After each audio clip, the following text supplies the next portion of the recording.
My son bought me a burial plot last Tuesday. A plot in the cemetery. And 2 days later, he put my house up for sale. I didn't hear it from him. I heard it from Mrs. Denby across the street, who overheard the realtor on the phone as he measured my porch for staging purposes. And it wasn't until I saw the for sale sign stabbed into my lawn like a knife in the soft belly of my memories that I understood my own child had already buried me. Not beneath earth. Beneath convenience. Let me tell you, that does something to a mother. I'm Evangeline Hollis, 69, widow of Noel, keeper of a 6-burner stove with one stubborn pilot light, and grower of ridiculous roses that bloom even when the weather forgets to be kind. I am soft in the ways people expect old women to be: knit cardigans, grocery lists in tidy script, but the people who mistake softness for surrender never met the woman I used to be before I was someone's mother, someone's grandmother, someone's current inconvenience. The receipt in the envelope Derek slid across my table was crisp, so thoughtfully itemized. Greenwood Memorial Park, Plot 14B. The staff were very helpful, he said, tapping the paper with the casual pride of a boy who'd finally done a hard, grown-up chore. I got a discount for paying in full, he added brightly. As one does, I said. For what did you pay exactly? The whole or my arrival? He blinked. Mom, it's not like that. It's preparation. Whenever people say preparation, they mean, I am taking control of something that should be yours. He laid out his plan like a kindness. Sell my 4-bedroom house, too much square footage for a woman who sometimes misplaces her reading glasses, and move me into a cozy senior apartment near the cemetery so the logistics would be easier later. He had spreadsheets. He had bullet points. He had a realtor scheduled for Friday. What if I'm not ready to be planted? I asked mildly, sliding the receipt back toward him. Derek pressed his lips together the way he did as a child when he wanted another cookie but feared the word no. He'd become very good at skipping past no. His wife, Brittany, called it leadership. I called it something else I won't say out loud. Mom, he said, we need to be realistic. Realistic is another word that means hush. By Friday morning, a photographer with a fisheye lens prowled my rooms like a fox in a henhouse, making the spaces gape wider than they truly were. By afternoon, a woman with a clipboard counted my throw pillows and told me to hide family pictures because buyers like to imagine themselves here. Imagine themselves in my life. In the doorway where my husband once leaned, in the hallway where my boy sprinted in a cape and no pants. I made tea. I made too much tea. That's what you do when the ground begins to tilt under your kitchen linoleum. You put water on the stove and tell yourself steam is a plan. Brittany arrived in a cream sweater that cost more than my property taxes and kissed the air near my cheek. This will be so freeing for you, she said. Decluttering is spiritual. I'll declutter one thing today, I told her. Your opinions. She laughed like I was adorable. There is a particular humiliation in being told your life is inconvenient by people whose lives you built. But humiliation is just hunger by another name, and hunger makes some of us very focused. Revenge is like bread dough, it needs time to rise and a steady oven to bake.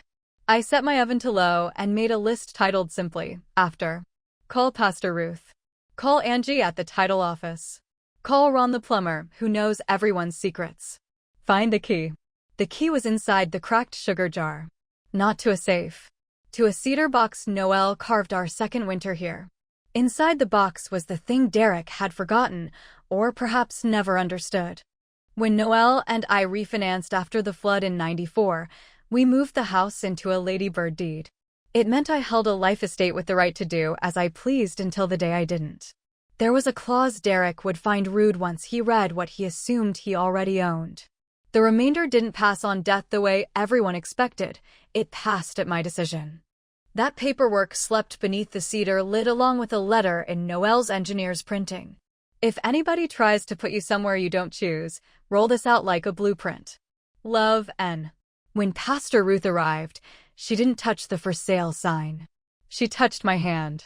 Tell me the whole truth, she said. The whole truth is I don't want to bury my boy, I told her. But he has already put dirt on me. She nodded and took out a yellow legal pad. Pastors carry grief like carpenters carry nails. Let's build, she said. We started with the law. Angie from the title office is the kind of woman who can smell a forged signature through a sealed envelope. She pulled the county records and told me what the listing told the world: single-family residence, motivated seller, occupancy undetermined. The undetermined part was me. I was the undetermined problem the buyers would need to solve. Can they sell with you still inside? Angie asked. They can list, I said. Selling requires me or a sheriff. And we both know the sheriff's mother sang alto beside me for 20 years. Angie smiled, then frowned at the monitor. There's an addendum they filed. Brittany notarized it. Of course she did, I said. She sells lip gloss on the internet, but considers herself a notary of souls. Angie sent me a scan. The addendum gave Derek authority to manage the property on behalf of Evangeline Hollis in anticipation of transition. It was notarized, but the signature wasn't mine. It was the kind of careful forgery you get when you practice while I nap in the recliner. I took a long breath and exhaled slower than prayer.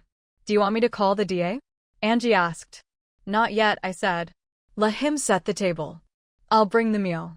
Ron the plumber arrived with a case of root beer and a toolbox he uses as much for gossip as for pipes. Heard your boy hired the fancy stager, he said. She made the Peabody's paint their brick. You know how many grown men cried over brick last spring? Enough to fill a cemetery, I said. Ron's face softened. You okay, Miss Evie? I'm a little dead, I said. But I'm not buried. He sat, cracked a root beer, and told me what I needed. Brittany's brother had bragged at the brass lantern that Derek would unlock equity to cover an investment gone sideways, something about short-term rentals and a friends and family fund. Is that a real fund? I asked. It's real if you call owing your friends and family real, he said. I wrote a new item on the list. Lift the floorboards. Under the third step, always the third, always squeaky Noel, and I kept the old lockbox we used when cash was king and we were peasants with a prince-sized mortgage. The box now held copies of receipts, tax bills, and a binder with a cheerful label Noel made on his first day with the office labeler, House Armor. It included the deed, of course, and the little ladybird dragon people forget exists until it coughs flame. I placed the binder in my giant purse alongside peppermint lozenges and a packet of tissues and went for a walk. The roses needed watering anyway, and a woman carrying a too large purse looks like a woman carrying everything she still owns. Across the street, Mrs. Denby waved from her porch. They wanted me to let the photographer use my yard for angled shots, she said. I told them I don't rent to strangers. Good, I said. We're going to need every angle ourselves. She lowered her voice. The open house is Sunday. They plan to get a bidding war. A war it is, I replied. Sunday arrived bright and falsely cheerful.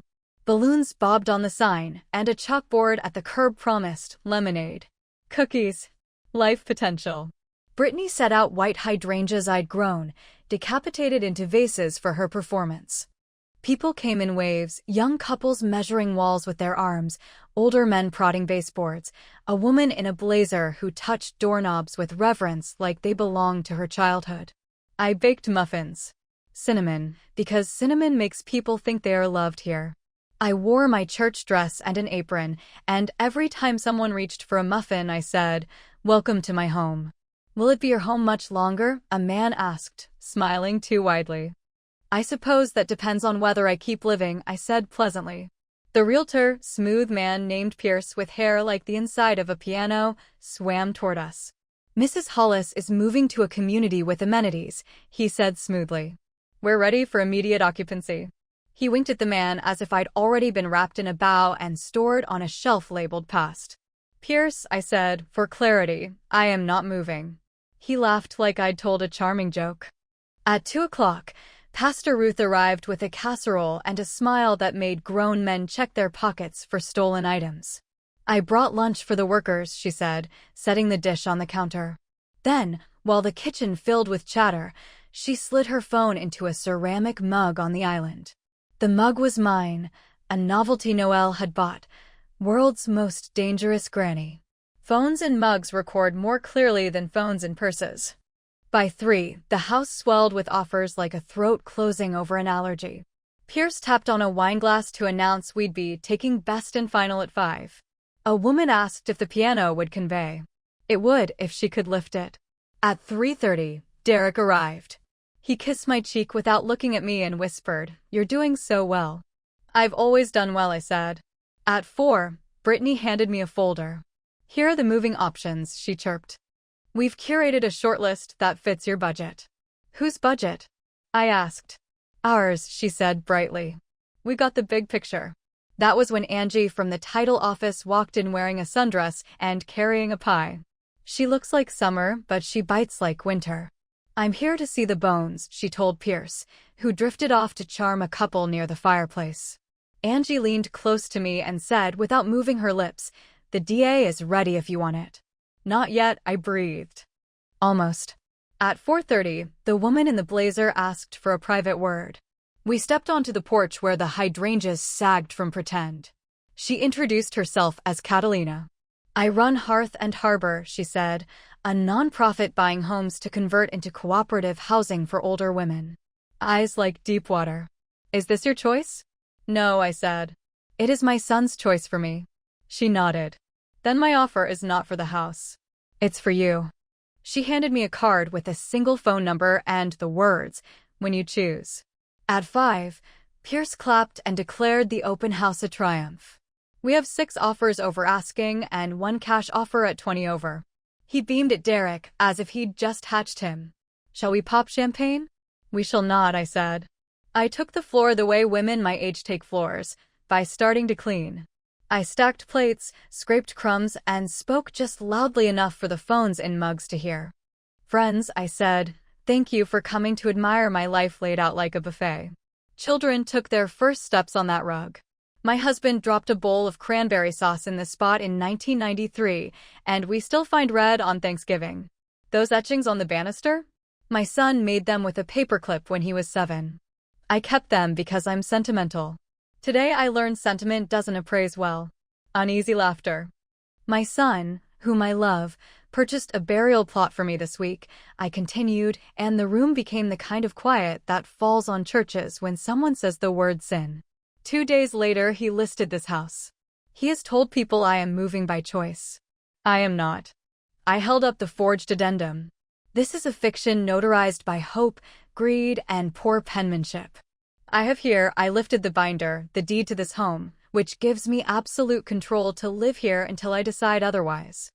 I have not decided otherwise. I set the binder down, opened to Noelle's letter, and read, "If anybody tries to put you somewhere you don't choose, roll this out like a blueprint." Pierce recovered first, stepping forward with a smile. "Mrs. Hollis, with respect, your son is just." Planning my logistics, I finished. "I see that. He may plan his own. As for this open house, it is concluded. As for the offers, they are declined. As for the champagne, it may be returned unopened." Derek's jaw worked like it was trying to remember how to chew. "Mom, you can't." "I can," I said. "And I have." Brittany looked at Angie. "You can't just barge in here with your sundress and your pie and cancel a real estate transaction." Angie smiled. "Watch me." A murmur rose. Some people left, clutching brochures like scandal souvenirs. Others stayed because people always stay where they sense a story forming. Pastor Ruth slid beside me like a bishop on a chessboard and said to Derek in a voice as gentle as prayer, "It's time for you to apologize." He didn't. Of course he didn't. Instead, he said the thing that finally woke whatever remained sleeping inside me. "I have a fiduciary responsibility to maximize family assets," he said. "It would be irresponsible not to act." "Show me the fiduciary," I said. "I'll show you the family." He gestured to Brittany, who produced a stapled packet. "We set up a management company," she said. "For the properties." "What properties?" I asked. "Yours," Derek said, exasperated. "This one and the vacation lot you never use." "I don't have a vacation lot," I said. Brittany blinked. Then did a thing with her mouth that might have been the beginning of fear. Angie's phone buzzed. She glanced at it and her eyes sharpened. She said softly. "The DA says hello." "Call him," I said. "But make him wait a minute. I have one more thing to do." I pulled my own phone and dialed the number Catalina had given me. She answered on the first ring. When you choose, she said. I choose now, I replied. But not to leave. Understood, she said. We'll be there in 20 minutes. She wasn't the only call I'd made that week. The second was to the local paper, a young reporter named Josie who wanted people to care about how older women get nudged out of their homes like furniture during a remodel. The third call was to the councilwoman who'd run on a platform of protecting elders and forgotten that elders have long memories at the ballot box. At 5:20, Catalina arrived with two women in their 70s who moved like they had taken apart a house before and were prepared to do it again. They carried clipboards and tape measures, and one of them wore a shirt that said, "We are nobody's downsize."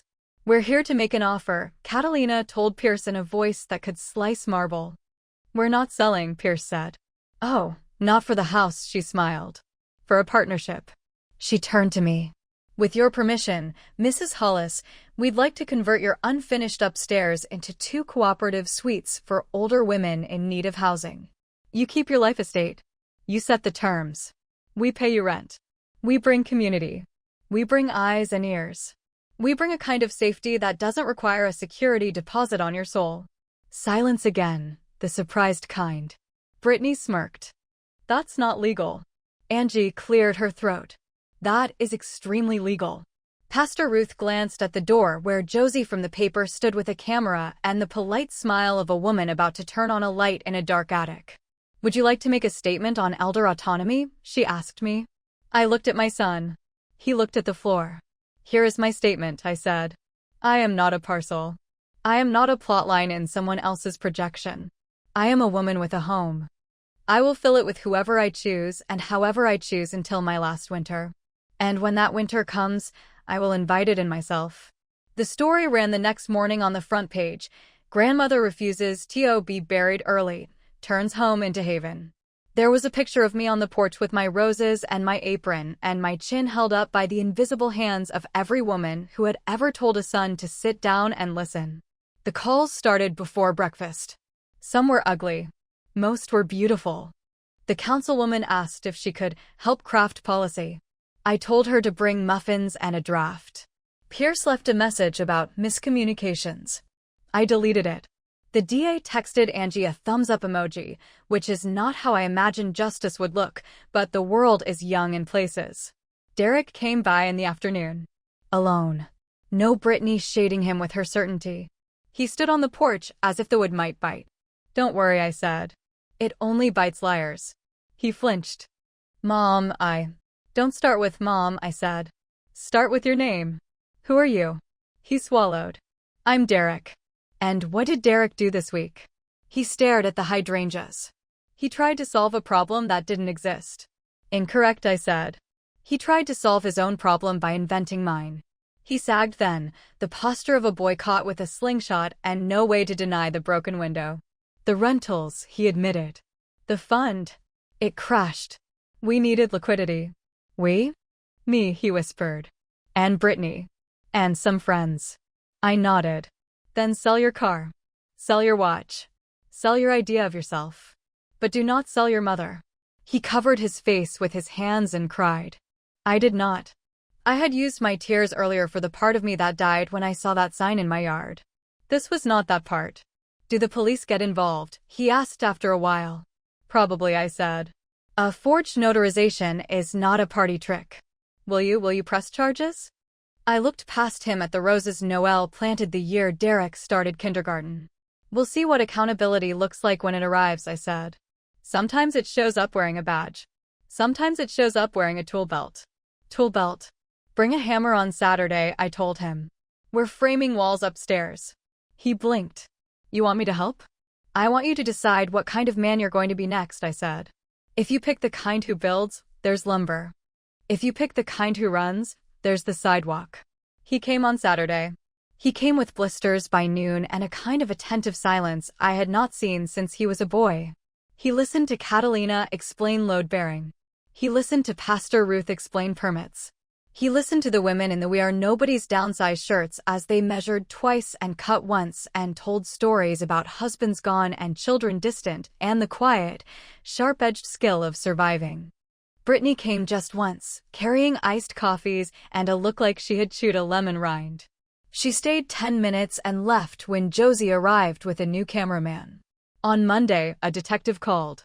Not the sheriff's son from choir, someone from a new unit with words like exploitation and abuse in its title. We met at Angie's office, which smells like toner and revenge. Derek confessed. I didn't beg leniency or press for severity. I told the detective the truth. I want my son to learn the difference between planning for a future and laying his mother in it. The DA offered a deal: restitution, community service with our cooperative build, mandatory financial counseling, and a plea to a misdemeanor that would not derail the rest of his life if he kept the rest of his life clean. Brittany faced a separate charge for the notarization fraud. She hired a lawyer who referred to me as the complainant, like I was a smudge on his cuff. She took a different deal, which included, to her horror, teaching a weekly class at the community center on documentation integrity. You mean paperwork honesty, I said when I ran into her by the copy machine. Sometimes truth likes plain words. She did not laugh. She did not look at me directly again. By winter, the upstairs was finished. 2 light-filled suites under the dormers, a shared sitting room with a window seat long enough for 4 women and 2 cats, and a kitchenette where cinnamon could happen any day at all. We had a ribbon cutting. The councilwoman spoke and kept it short, bless her. Pastor Ruth prayed. Josie filmed. Catalina cried in that neat way people who never leak do when a flood finally insists. Our first residents were Alma, 81, with a laugh like a harmonica, and Jean, 73, a former math teacher who corrected our measuring every third cut until we learned to welcome the correction. This place feels like an apology, Alma said on her first night as the sun combed gold over the hedges. It's a beginning, I said. Apologies are for the past. This is for the next thing. Derek kept showing up. He kept hammering. He took the financial counseling seriously and stopped explaining himself with words that belonged to spreadsheets. He sold his car. He sold his watch. He kept his wedding ring for a while and then one day arrived without it. He did not comment. Neither did I. The sidewalk had chosen for him, and sometimes mercy is letting the sidewalk speak. He moved into a small apartment over the hardware store and learned the names of wood. On Tuesdays, he brought me groceries and did not tell me what to eat. On Thursdays, he went to a support group the detective recommended for adult children relearning decency. On Sundays, he sat with me at church and sang off-key because grief had retuned him. Spring came early the next year. The roses bloomed like they had been briefed on the plot. We added a 3rd suite over the garage. We added a garden patch for Alma's tomatoes. We added a porch swing where the women could watch the world and be watched by it, which sometimes is all safety is. One afternoon, as I deadhead petals that had lived their small, brilliant span, Derek joined me with a shy kind of energy I recognized from long ago, the look of a boy who made something and hoped it would please. I bought it back, he said. Bought what? The plot, he said. Plot 14B. I bought it back from the cemetery and donated it to the city. They're going to turn that strip into a small memorial for people without family names on stones. I set down my shears. You turned a hole into a bench, I said softly. He nodded. I wanted to unbury you. I reached for his hand. We sat on the steps while the light rearranged itself around us and listened to Alma upstairs telling Jean she'd overwatered the basil and Jean insisting she'd only loved it too much. Mom, Derek said after a long while, will you ever forgive me? I forgave you the day you cried on the porch, I said.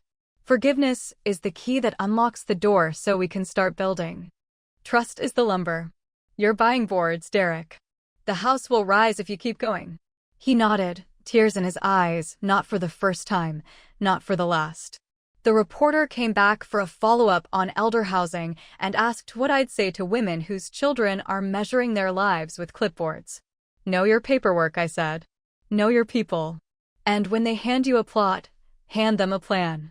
Is that your secret? She asked. No, I smiled. My secret is cinnamon. She laughed into her camera. That's not very political. It doesn't need to be, I said. Cinnamon smells like home. And if we can make home stick to a place, it becomes unrentable to thieves. There was a final piece to set right. One quiet morning, before the house filled with the shuffle of comfortable feet and the domestic percussion of mugs and spoons, I took Noelle's cedar box to the cemetery. Plot 14b, that hopeful nothing, sat beneath a sycamore that shed bark like the past peels off the faithful. The groundskeeper tipped his hat. For the record, it was Ron's cousin. "I hear you're retiring this ground," he said. "I'm repurposing it," I corrected. "I'm turning it into a pause." We sat together on a metal folding chair and a turned-over bucket and watched two rabbits argue about clover like an old married couple. I told him about Noelle's letter.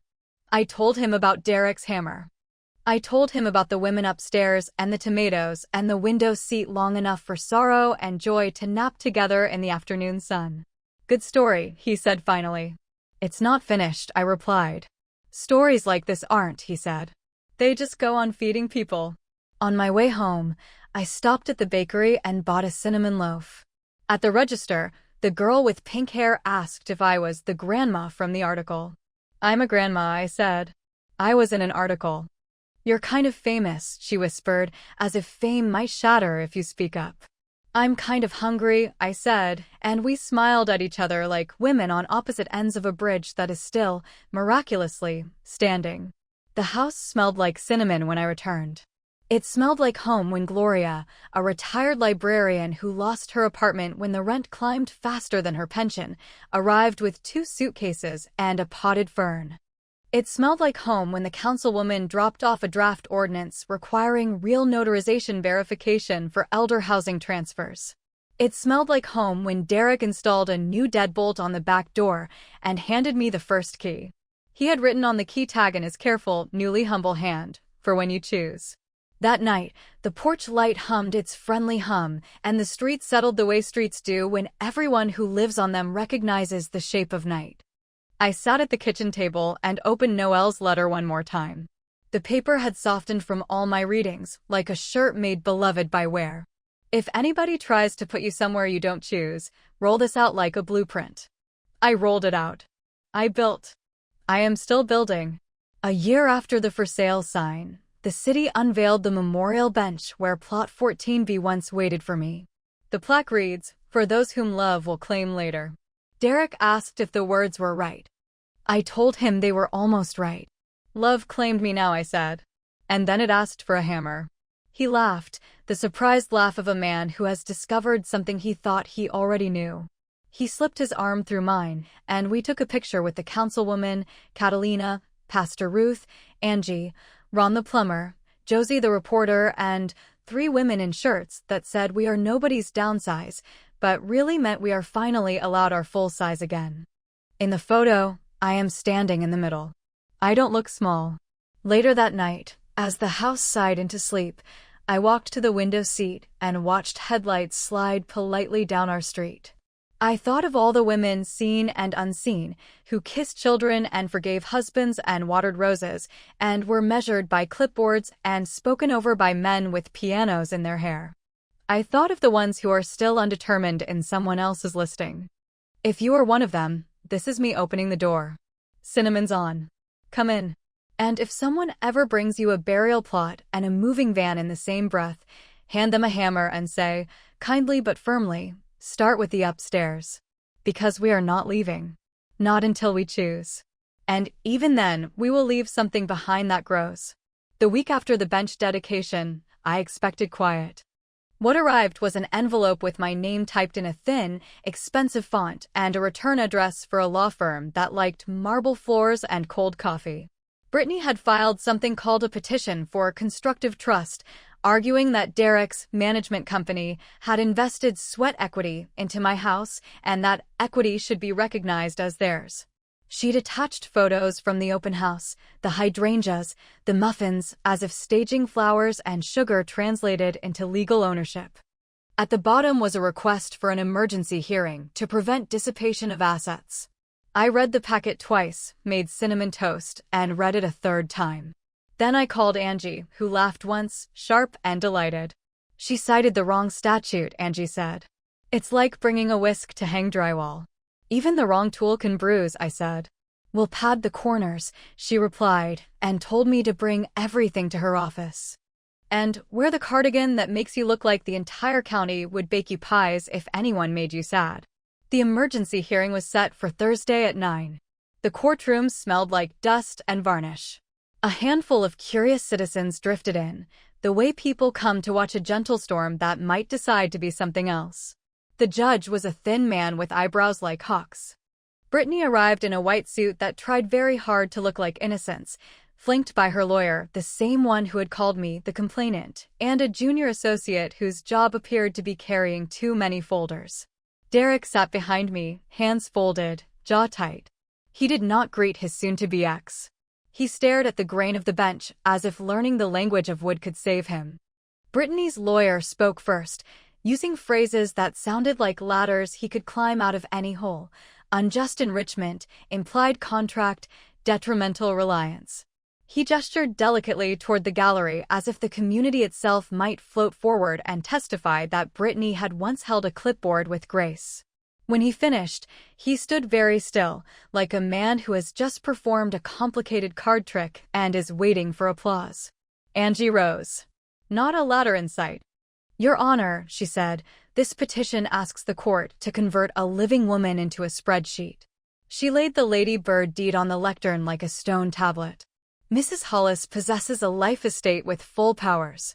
The plaintiff's alleged equity amounts to a weekend of staging, a forged authorization already addressed by the district attorney, and a set of plans to liquidate what is not theirs. There is no trust to construct here, except perhaps the kind we build by telling the truth. The judge peered over his glasses. "Miss Hollis," he said, "would you like to say anything?" I stood, unsteady but not unsure. "Only this," I said. "A home is not a pile of features. It is a history with plumbing. I intend to keep both for now." He looked at Brittany. "Counselor, I don't know where you practice that convinces judges to declare emergency equity in a house occupied by the lawful life tenant who baked muffins you ate in the exhibit photographs, but this isn't it." He denied the petition, warned them about sanctions if they persisted, and suggested dryly that anyone who notarizes her own mother-in-law's forged signature should not plan to teach classes on integrity without better notes. Outside, the morning air felt freshly laundered. Derek exhaled a breath he might have been holding since September. "I know sorry isn't enough," he said. "Good thing we're not paying with words," I said. "Fine nails." He nodded and left to make a delivery for the hardware store, a job he picked up because he liked putting things in the right hands. The house moved forward in its new rhythm. Alma taught Gloria to cheat at gin rummy with the righteousness of a woman who had earned the right to bend rules that never served her. Jean chaired a Tuesday night math club at the dining table where word problems turned into life problems and everyone was allowed to show their work. The porch swing learned the weights of many stories. I learned to nap again, but this time in the afternoon sunshine with the window cracked and voices in the house that meant someone else would hear the kettle. One evening, Catalina sat with me on the steps as crickets tested the first bars of their summer concert. "You know this model will spread," she said, not as a prediction but as a weather report. "Let it," I replied. "May it catch like gossip." "It will come with pushback," she warned. "Developers will call it inefficiency. Certain children will call it theft." "Children call many things theft," I said. "Like boundaries and the last slice of pie." She smiled. "We're drafting a toolkit. Sample deeds, sample leases, scripts for women to use when the practical talk begins." "Don't forget cinnamon," I said. "Put it on the cover." It wasn't all porch light and policy drafts. There were late-night phone calls from women who had just been told they were too much responsibility, and morning visits from men who arrived with flowers that smelled like apologies and left with pamphlets about counseling. Once, a realtor parked in front of my house and told me cooperative suites would damage comps.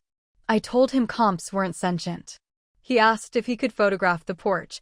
I asked if I could photograph his conscience. He drove away with a squeal that suggested he should check his brakes. Brittany's class at the community center became an odd local sensation. At first, she taught like a documentary about herself, long on narration, short on honesty. But then the women in the room began asking questions in the way women ask when they have nothing left to perform. "Have you ever lied to keep your life? Have you ever told the truth and lost it anyway? Did you learn the difference between a signature and consent? One afternoon, she came early and stood on the sidewalk, not quite near the gate. May I speak with you? She asked, voice smaller. You may stand there and I will stand here, I said. If that is what you mean. She nodded. I'm leaving, she said. My brother is starting over in another city. I'm going to help. Help him what? I asked. Grow up, she answered, and for the first time since I had met her, I believed she might. Do you need anything? I heard myself ask, because habit is a powerful river. I need to become someone who doesn't need that question from you, she said. Thank you for not letting me win. After she left, I brewed tea and cried a little for the original story that never got written, the one where she and I could have been family in the way that word is supposed to mean. Then I washed my cup and went upstairs to ask Alma if she wanted to plant beans. Summer brought a heat that pressed on the neighborhood like a too-heavy blanket. We learned to do our loudest work at dawn. Derek arrived one morning with a fan and a small wooden box. I found it at a flea market, he said, eyes alight. It's handmade. Thought you'd like it. I lifted the lid. Inside lay a brass tape measure with initials engraved on the side. N.H. Your father's name, he said. I know it isn't his, but... Close counts for love, I said, and tucked the tape measure beside Noelle's letter, the way families adopt new shapes over time. Josie ran another story in late July, this one about zoning updates that made it easier for life estate holders to add cooperative units. She interviewed Jean, who explained accessory dwelling units in a way school boards should license for lessons in clarity. She interviewed Alma, who told a story about a landlord who raised rent and called it market adjustment like it was weather. She interviewed me in the garden while I was scolding slugs. What keeps you going? She asked. Petty motivation, I said. Also love. Petty? I would like to outlive 3 poor decisions made by men who underestimated me, 2 made by institutions that forgot how to count women, and 1 made by my son when he learned greed is easier than grief. I pinched a slug off a leaf and flicked it to the mulch. We are making good progress. She laughed, then grew serious. Do you worry this is a lot to carry at your age? Age is a backpack, I said. It's heavy when empty, lighter when full of good tools. On a Sunday that smelled like tomatoes and singed hamburgers from a block party 2 streets over, the doorbell rang. A young man stood there with a backpack that looked overstuffed with everything except hope. My name is Mateo, he said. My grandmother saw you on the news. She's being asked to move. She doesn't want to leave her kitchen window. The pies don't come out right anywhere else. Bring her tomorrow, I said. We will measure her window. He came back with Magda, who wore a floral dress and a stern expression that softened when she saw our window seat. She touched the wood like it might touch back. I could sit here, she said. I could teach your people how to crimp. You say, your people, like they are not yet yours, I said.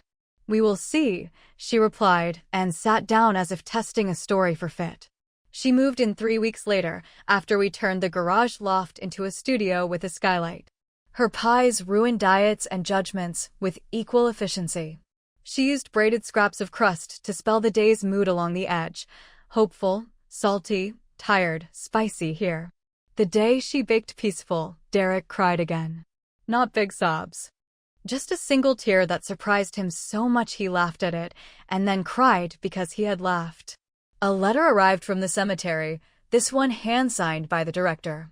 They'd finished the conversion of the 14B strip, planted drought-smart native flowers, installed the bench, and commissioned a local artist to carve a small wooden arch from fallen sycamore limbs.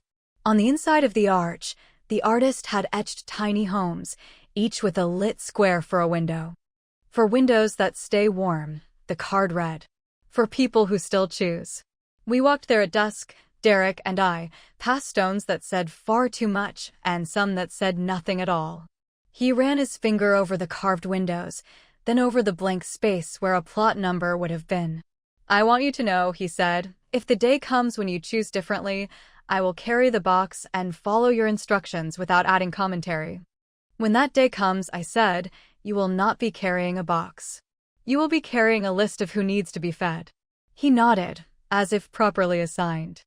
There are small, private victories I could list that would never make the paper, but have become the scaffolding of my late life. The day Derek learned to fix a leaky faucet without cursing. The evening Alma beat a retired contractor at cards and kissed his forehead like a benediction. The morning I woke from a bad dream about the for sale sign and found a sticky note on my nightstand in Derek's tidy print. No signs today, just coffee. The afternoon Catalina texted a photo of a different porch. In a different city with the caption, "We copied you. Sorry/not sorry." Autumn returned the house to its favorite temperature and me to my favorite sweater. The council passed the ordinance. The community center added a second-class track called Before It Gets Weird, where people work through their deeds and wills while everyone is still speaking kindly. The sheriff's mother, my alto partner, organized a casserole rota for emergency hearings. Each dish came with a handwritten card that said "for courage" or "for clarity," or, once, "for judges with hawk eyebrows." On a Wednesday with rain that made the world smell honest, Derek brought me an old shoebox. "Found it in storage," he said. "It's from my room."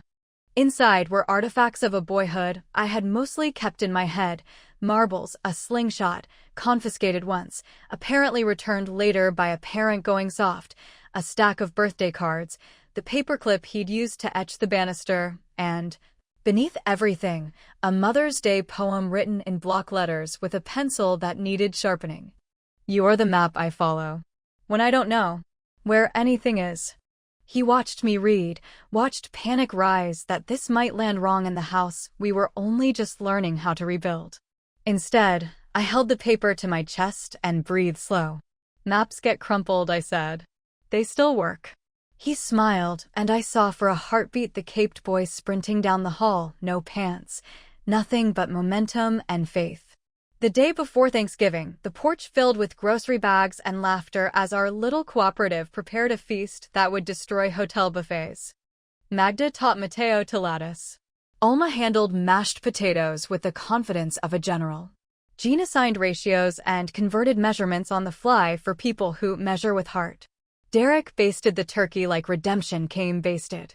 I took care of the things nobody sees: the extra chair dragged from the attic, the old gravy boat taped so the crack wouldn't show, the napkins ironed not because anyone would notice, but because Noel would have, and I like to invite him in the small ways. We set the table and stood a moment around it in that hush right before thanks, the one where each person turns quietly toward whatever they call holy. I looked at my son, no longer the undertaker of my days, and at the women who had turned a house into a verdict overturned. I thought of the bench where a hole used to be. I thought of phones in mugs and letters in cedar boxes, and how sometimes you go to court with your cardigan buttoned all the way, and sometimes you go with flour on your sleeve, and both are strategies. "Who will say grace?" Pastor Ruth asked from the doorway, having materialized with a pan of cornbread and the uncanny timing of clergy. "I will," I said, and not because I had prepared words, but because words had been preparing me. I thanked the growl in my stomach that had once been humiliation and now was simply appetite. I thanked the judge with hawk eyebrows and the DA with emoji, the reporter with a steady lens, and the councilwoman who kept her speeches short. I thanked cinnamon and legal pads and the stubborn pilot light on the old stove. I thanked Noel for the letter and the deed and the idea that blueprints are a kind of love letter to the lives we haven't yet built. I thanked my boy for the bench. And then we ate. Much later, dishes stacked, the house breathing slow, I stood alone at the kitchen sink and turned off the water. The window over the sink is my favorite window. It looks out on a small square of yard that has witnessed more decisions than any courtroom I've ever entered. The glass holds smudges that are basically fingerprints of time. It knows me. Across the street, a car idled, headlights blurring in the drizzle. A figure sat behind the wheel. After a minute, the engine cut and the figure stepped out, hood up, hands deep in pockets. They stood there, considering my porch from the safety of the curb. I dried my hands and went to the door. It was a young woman, 20, maybe 22, eyes red from new crying, jaw set like someone who learned early to hold her own face together. "I'm sorry to come late," she said. "I didn't know where else. I saw your story when I was supposed to be studying, and then today," she swallowed. "My mother told me she's moving out of our apartment. Her boyfriend says I'm old enough to figure it out." "What's your name?" I asked. Quinn, she said. Quinn, I said, I don't have an empty bed tonight. But I have a sofa that defeats sadness on contact and a bowl that defeats hunger in 2 spoons. In the morning, we'll call Catalina, and if Catalina is asleep, we'll call her anyway. She laughed through tears, the way people do when someone hands them the exact small thing their body asked for, and they didn't know anyone was listening. Thank you, she said. Don't thank me yet, I said, stepping aside. You haven't tried Magda's pie. She came in. She put her backpack down like setting down a brick. She sat on the sofa and let it hold her. In a minute, Alma offered her a blanket with a story stitched into the edges. In 2, Jean had a legal pad out and was gently interrogating her plans. In 3, the kettle started to sing, the house's favorite hymn. Derek wiped the counter with slow, careful circles.